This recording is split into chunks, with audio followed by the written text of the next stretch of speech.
우리 지난 시간에 우리 요시야 왕이 느닷없이 무기또에서 이렇게 바로 왕, 이집트 왕 시삭에게 시삭을 쳐들어갔다가 졸지에 죽고 이제 만 성경 본문을 통하여서 우리의 인생의 기준과 인생의 참된 의미를 어떤 성공이나 부에 두지 않고 하나님께 둘 때 참 의미를 찾는 것이지 그런 세상적 역사적 성공에 찾으면 안 된다는 것을 우리는 성경을 통해서 확인해 보았습니다. 오늘은 이제 요시야 왕이 죽고 그의 아들 여호아스가 왕이 되어 어떤 삶을 살았는지를 살펴보는 본문인데요. 열왕기하 23장 31절에서 35절까지 말씀입니다. 우리 하나님께서 우리 요시야 왕이 죽고 그의 아들이 왕이 되어 어떻게 나라를 다스리고 또 하나님께서 어떻게 일하셨는지를 살펴보도록 합니다. 열왕기하 23장 31절에서 35절 말씀입니다. 우리 길지 않은 말씀인데요. 우리 한 목소리로 말씀을 같이 읽도록 합니다. 여호아스가 왕이 될 때에 나이가 23세라 예루살렘에서 석 달간 다스리니라. 그의 어머니의 이름은 하무달이라 림나 에레미야의 딸이더라. 여호아스가 그의 조상들의 모든 행위대로 여호와 보시기에 악을 행하였더니 바로 느고가 그를 하마 땅 림나에 가두어 예루살렘에서 왕이 되지 못하게 하고 또 그 나라로 은 100달란트와 금 1달란트를 벌금으로 내게 하고 바로 느고가 요시야의 아들 엘리야킴을 그의 아버지 요시야를 대신하여 왕으로 삼고 그의 이름을 고쳐 여호야김이라 하고 여호아스는 애굽으로 잡아갔더니 그가 거기서 죽으니라. 여호야김이 은과 금을 바로에게 주니라. 그가 바로 느고의 명령대로 그에게 그 돈을 주기 위하여 나라에 부과하되 백성들 각 사람의 힘대로 액수를 정하고 은금을 징수하였더라. 아멘.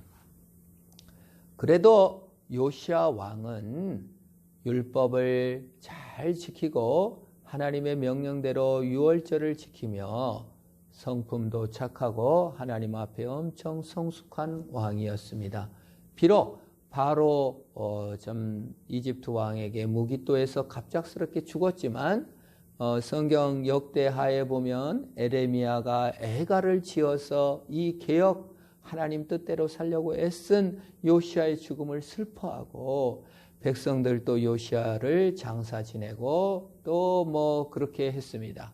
그러고 이제 그러니까 보편적 행복한 왕이라고 볼 수 있겠죠. 하나님의 율법을 발견하여 성경책을 발견하고 회개하고 유월절을 지키고 하나님의 뜻대로 살다가 죽은 그런 전심을 다한 왕이라고 볼 수가 있습니다. 근데 이제 그 다음에 요시야의 아들, 큰아들 여호아스가 국민들에 의해서 왕이 되었어요.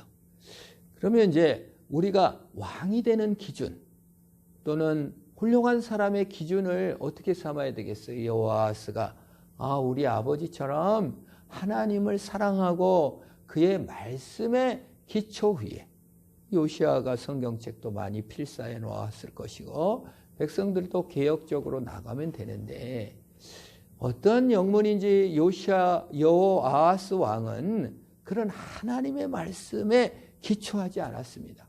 오늘 이 열왕기하 23장에서는 다른 평가가 나오지 않지만 역대하에서는 그가 악했다, 하나님을 구하지 않았다라고 정확하게 말해주고 있어요. 하나님을 구하지 않았습니다. 아마도 경제력, 또 국방력, 정보력, 외교 정세, 외교를 어떻게 해야 될 것인가. 여호아스는 사실 지혜롭게 외교를 하려고 했을 것입니다. 근데 지금 강한 나라는 애굽이에요. 애굽에 의해서 아버지가 죽었어요.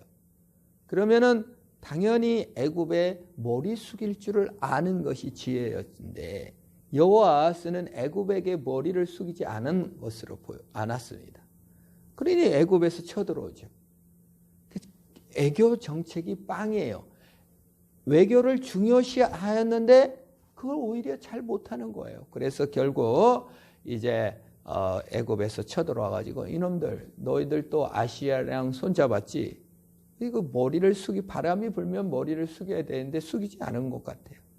그래서 이제 하나님 나라를 개혁하지 않고 외교와 경제와 이런 거를 막 전쟁 준비를 하고 막 이런 것으로 인해서 림나에 갇히고, 그리고 이미 숙여서 좀 돈 들였으면 좋을 텐데 벌금, 그게 또 벌금이라고 그랬어요. 뭐 벌금은 왜 내요?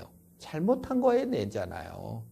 그러니까 애굽에게 반역을 일삼고 이런 헌금 벌금으로 은 100달란트, 금 뭐 얼마예요? 1달란트. 예? 그 많이는 그래도 많이 안 뺏어간 것 같아요. 금 1달란트. 그게 최선이었지 모르죠. 그렇게 하고도 아마 이 여호아스가 반역을 일삼았는지 애굽 왕은 이 여호아스를 림나에다 가둬뒀다가 이집트까지 끌고 가서 풀어주지 않고 결국 애굽에서 죽고 말았습니다. 참 안타까운 일이죠. 그 다음에 이제 요아스의 둘째 아들 엘리야김이 왕이 됩니다.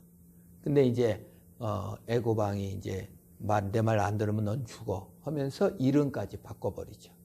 뭐 여호야긴으로, 엘리야김을 여호야긴으로 이름을 바꾸고 니들 내 말 듣고 세금 열심히 잘 내, 이렇게 얘기를 한 거예요. 그래서 온 백성들이 세금 내느라고 이집트에 갖다 바치느라고 고생한 것을 보게 됩니다. 왜 이스라엘 백성 왕이 여호아스가 이렇게 고생하다 죽고 그 다음에 요아스의 아들 엘리야킴이 이렇게 고생하고 온 백성들이 시달리게 되었나? 성경은 왜 이런 모습을 우리에게 보여주고 있나? 우리는 고민해 봐야 됩니다. 왜 이런 것을 기록해 놨을까? 그것은 하나님을 믿는 사람들이 하나님의 말씀의 기초 위에 생을 두지 않고 세상 기준과 돈, 성공, 나라의 부강, 외교력 이런 것을 기준으로 삼고 살아갈 때 얼마나 황폐해지는 것을 성경이 보여주기 위해서 이런 기록들을 계속 해놓고 있는 거예요. 열왕기하, 상하, 역대상하가 보여주고 있는 게 뭡니까? 세상 기준, 부와 돈과 세상 우상을 따라가면 망하게 되고 하나님을 기초로 살면 부와 경제도 좋아지고 인품도 좋아지고 성공한다. 이거를 계속 입증해서 보여주는 것입니다.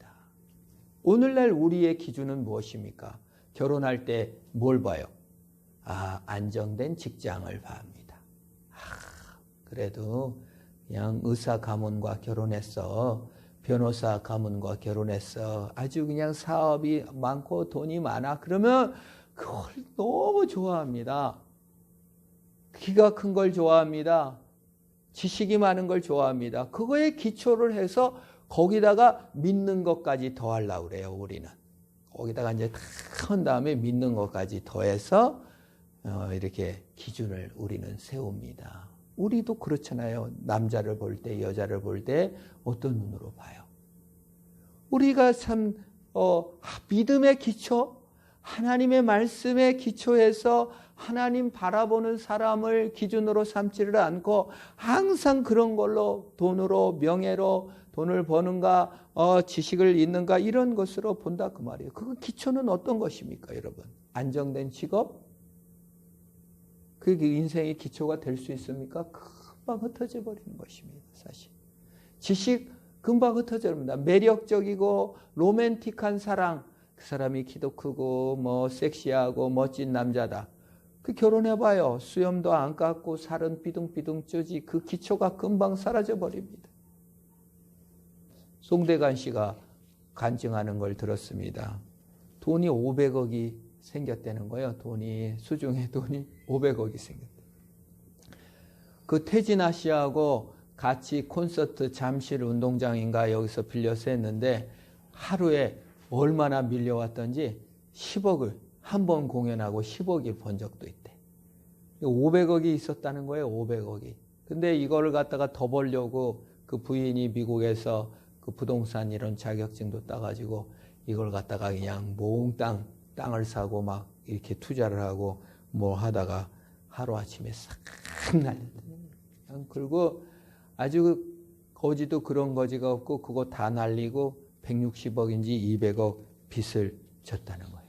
그래서 이 부인이 너무 그래가지고 연탄을 어디 없어져가지고 그 연탄을 불을 피워가지고 방에 갖고 들어갔다가 송대관이 이상해가지고 계속 문자를 보냈대. 뭐 그 돈은 있다가도 없어지는 것인데 너 죽을 딴 생각하지 말아라. 막 사람 느낌이라는 게 있나 봐. 그걸 가지고 수십 통 문자를 보냈는데 그걸 문자를 보다가 정신 차리고 이걸 다 끄고 나왔.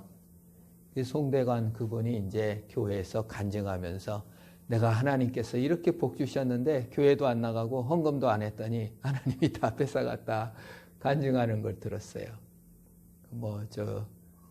분당에 있는 큰 교회에서도 여러 번 간증하는 걸 들었습니다. 그래서 여러분 우리의 기초가 500억이라는 돈 얼마 큰 돈입니까? 또는 안정된 직업, 로맨틱한 어떤 사랑 이런 것에 우리가 사람을 기초로 삼고 이렇게 살아갈 때 그것이 얼마나 금방 무의미하고 흩어져 버릴 수가 있는가를 열왕기에서 보여주잖아요.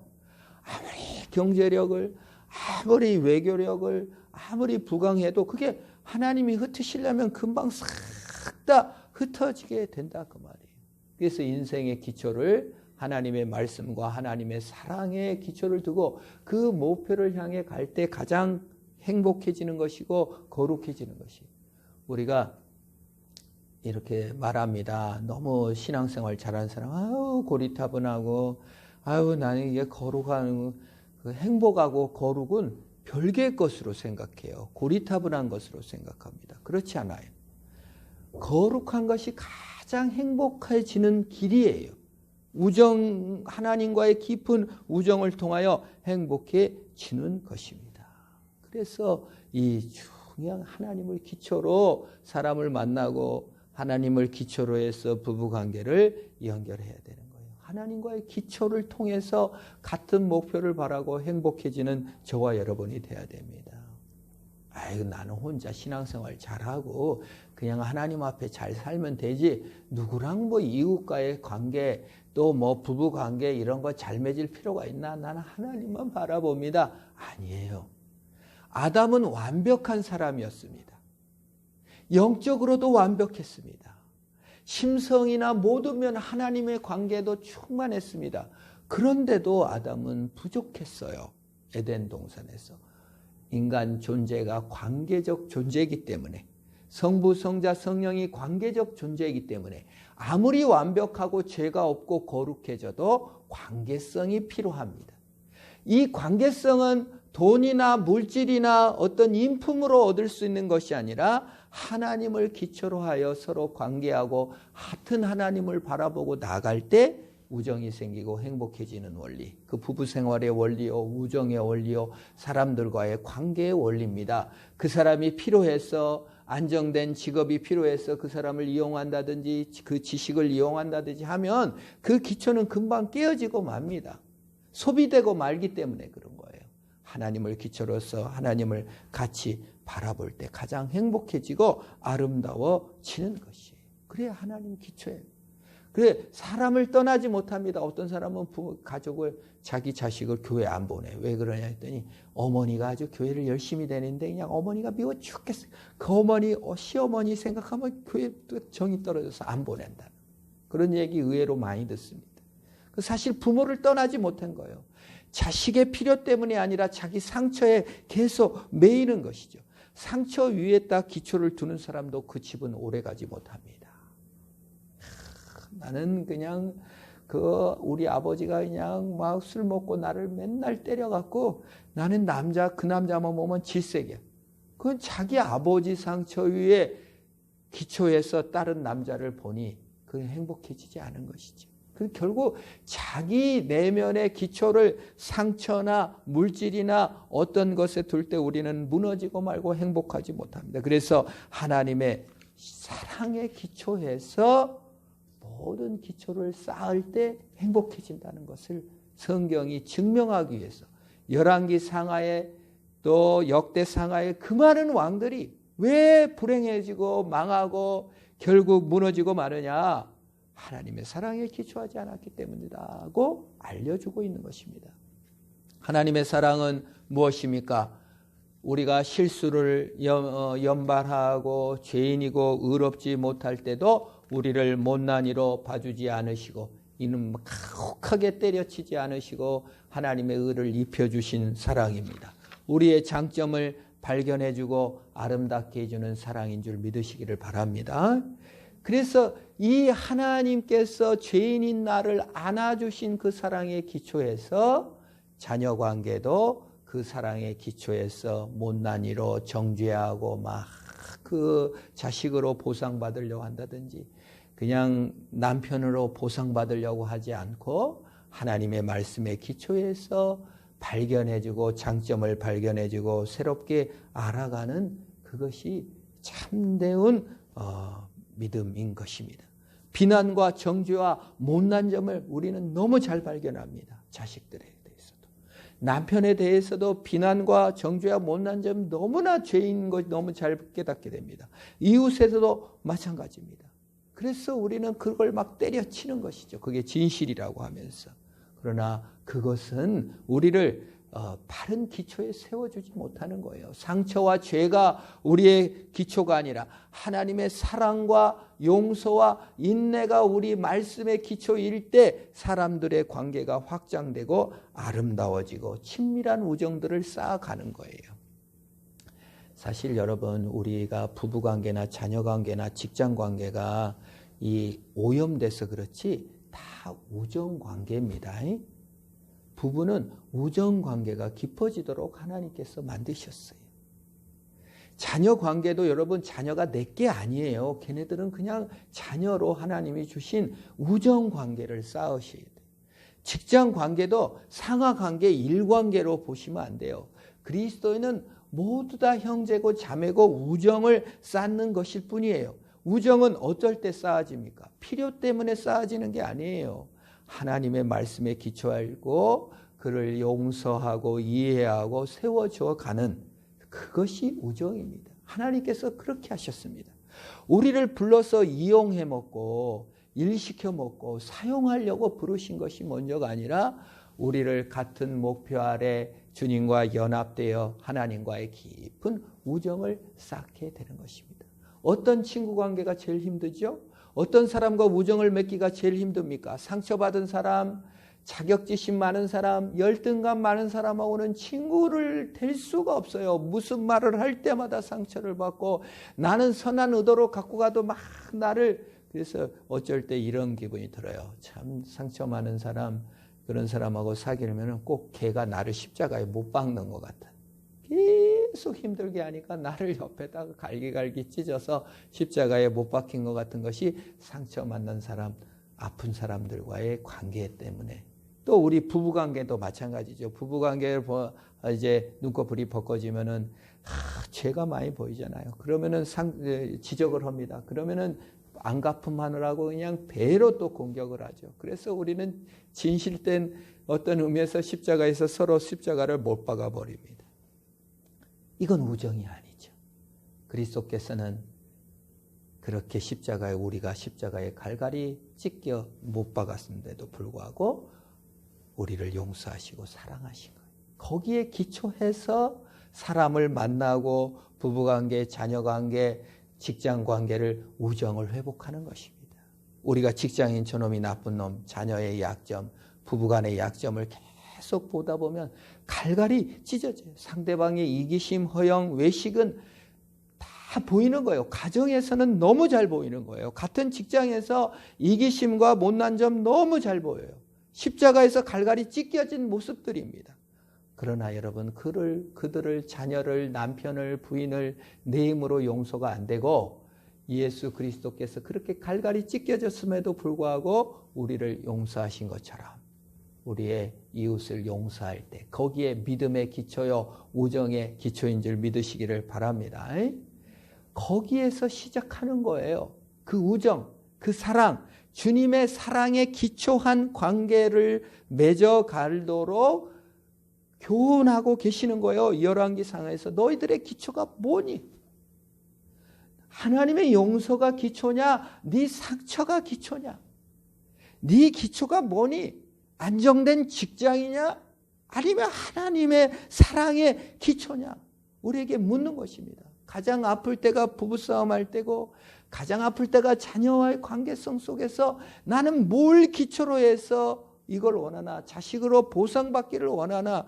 남편을 이용하려 하나? 아내를 이용하려 하나 해서 우리의 분노와 무관심과 우리의 마음을 열어놓지 못한 모든 이유가 무엇인가? 하나님의 사랑에 기초하지 않고 뭔가를 다른 걸 기대함으로 그렇게 되는 것입니다. 그래서 여러분 결혼하여 아내와 남편이 함께 손을 잡고 주례자 앞에 선 것처럼 우리가 최후의 심판날 같이 하나님 앞에 가서 성숙된 모습, 변화된 모습으로 하나님 앞에 서게 되는 거예요. 그게 어디에 기초해서? 하나님의 사랑에 기초해서. 하나님 보좌 앞에 우리가 최후에 나가갖고 뭐 하겠어요? 남편과 아내가 우리 돈 많이 벌었어요. 우리 자식 흘러가 키웠어요. 이거 얘기하겠습니까? 마주 잡은 손으로 함께 교제하고 성숙했습니다. 용납하며 주님의 기초 위에 우정을 쌓아왔습니다. 주님과의 연합을 더 견고히 해가는 아름다운 영광의 어린 양 혼인잔치. 성경은 결혼식에서 결혼식으로 끝납니다.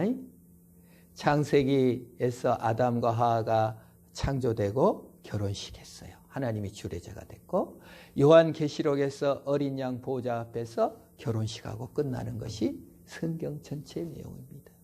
그러면 이 왜 하나님이 이렇게 관계성과 결혼을 중요시해 갖고 예수 그리스도와 결혼했다고 하고 우리가 부부 원리를 성경에서 각종 말을 많이 해주는 것은 성경 전체가 성숙과 거룩해지는 그것이 행복의 문을 여는 것임을 보여줌을 통하여 예수 그리스도 용서와 용납의 기초 위에서 함께 자라져 나가는 것을 보여주는 것입니다. 그래서 사실 우리가 그 우정을 더하려면요, 그 안에 그리스도의 용서의 정신으로 장점들을 서로 개발해 줘야 돼요. 어떤 부부가 일평생 행복하게 살았는데 어떻게 해서 이렇게 행복하게 살았냐 했더니 남편이 슈퍼맨이 아니에요. 실수를 연발하는 신문사 수습기자 클락이야. 근데 항상 속에 슈퍼맨복을 입고 있는 슈퍼맨처럼 봐준다는 거예요. 무슨 일을 할 때마다 당신은 이렇게 하니까 그 말을 듣고 용기를 얻고 힘을 얻어서 아내가 규정해주면 우리가 친밀한 사람들이 규정한 말이 정말 용기가 돼서 나는 진짜 그런 훌륭한 사람이구나. 안 이쁜 줄 알았는데 이쁜 줄 알게 되고 남편이 아내가 그렇게 규정해 줄 때 우리는 멋진 자가 되는 거예요. 어느 분이 찾아와서 그러더라고요. 제가 객관적으로 볼 때 너무 키도 크시고 얼굴도 여자분인데 그 다음에 대학도 잘 나오셨어요. 되게 지혜로워. 뭔 일을 해도 이렇게 지혜로운지 몰라.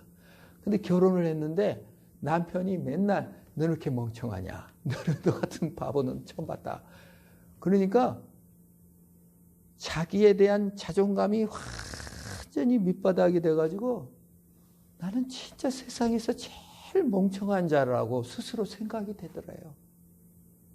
그리고 주변에서 100사람이 다 당신은 대학도 잘 나오고 키도 크고 성품도 너무 좋고 이뻐요. 아무리 말해줘도 그 말은 하나도 안 들리고 남편이 미련하다고 말한 것만 내 말의 규정이 된다는 거예요. 이 관계의 무서움입니다.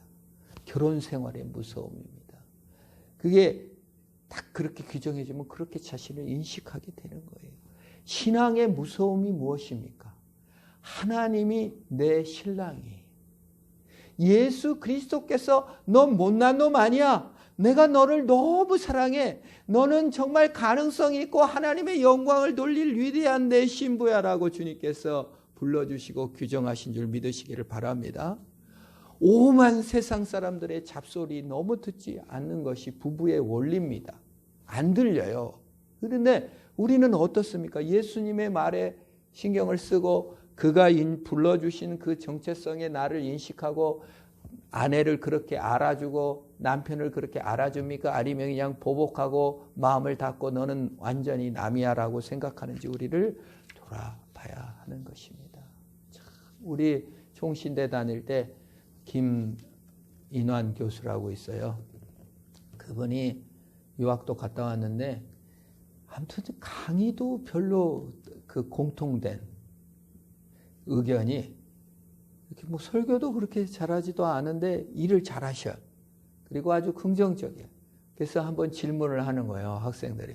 아니, 교수님은 뭐 이렇게 특별히 저기가 없는데 이렇게 행복해 하시고 뭐 학생들이 그렇게 많이 따르지도 않고 온변이 뛰어나지는데 나는 성도들이 100사람이 설교 은혜 받았다고 안 해도 아내가 와서 너무 은혜 받았다고 얘기한대요. 100사람이 키가 작고 막 못생겼다고 하는데도 아내가 당신이 최고 멋쟁이라고 하는데 그게 너무 힘이 되고 용기가 되고 그 일을 잘하고 나중에 총장까지 하셨어요. 우리 하나님께서 우리를 부르실 때 너는 작고 못생기고 우리가 우리를 스스로 생각할 때 나는 못났어 뭐 공부도 못하고 평생 그냥 쫓김 당하고 그냥 뭐 이렇게 크고 매력적이지도 않고 공부도 못하고 엄마 맨날 나를 그냥 학대하고 아빠도 뭐 나한테 관심이 없고 이렇게 나를 인식하지 마시기를 축원합니다. 주님의 사랑을 받는 고귀한 자인 줄 믿으시기를 바랍니다. 그리고 그거 원리를 주님께서 사랑한 기초를 따라서 어떻게 해야 돼요? 우리 가정에 가서 그렇게 세워가는 것입니다. 그게 결혼관계의 능력이요. 오늘날 우리가 사는 세상의 원리이자 도전입니다. 하나님의 관점 앞에 서 나가는 것. 하나님이 나를 사랑하신다는 그 관점 아래 서 가는 것. 우리의 시야를 바꿔 하나님의 눈으로 보고 그 우정을 더해가는 원리로서 사는 것입니다. 하나님 관계에 그래서 신앙생활이라고 하는 것이고 부부 관계라고 부르는 것이며 자녀와의 관계라고 표현하는 것입니다. 진시의 종이 울릴 때 우리는 하나님의 규정으로 변화되고 성숙해 가는 것이에요. 그래서 가정을 주신 것이고 그래서 이웃을 주시는 것입니다. 그 안에서 나의 기초는 얼마나 허무한 것입니까? 그 안에서 남편의 한마디, 부인의 한마디, 남편의 행동, 부인의 행동 하나에 얼마나 상처받고 시달립니까? 하나님이 규정하신 그 규정으로 그 크신 용서로 들어가지 못하고 얼마나 오랫동안 원한을 품고 용서치 못하며 우월감에 빠져 교만하기 쉽고 그걸 우정으로 변하지 않고 적선으로 변화시킨 거 원한과 사무치는 우월감과 열등감으로 바할 때가 얼마나 많습니까?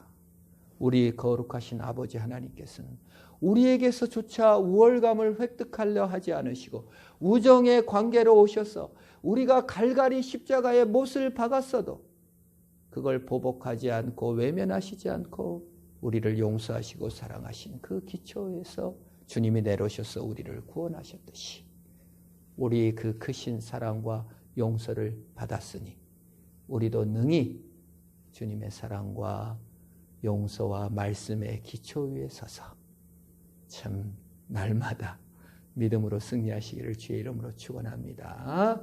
우리 함께 기도하겠습니다. 하나님, 우리의 기초를 어디에 두었습니까? 혹시 내 상처에 두고 혹연 물질과 재물에 두고 내 기준에 두고 나 스스로를 원망하고 미워하지는 않았습니까?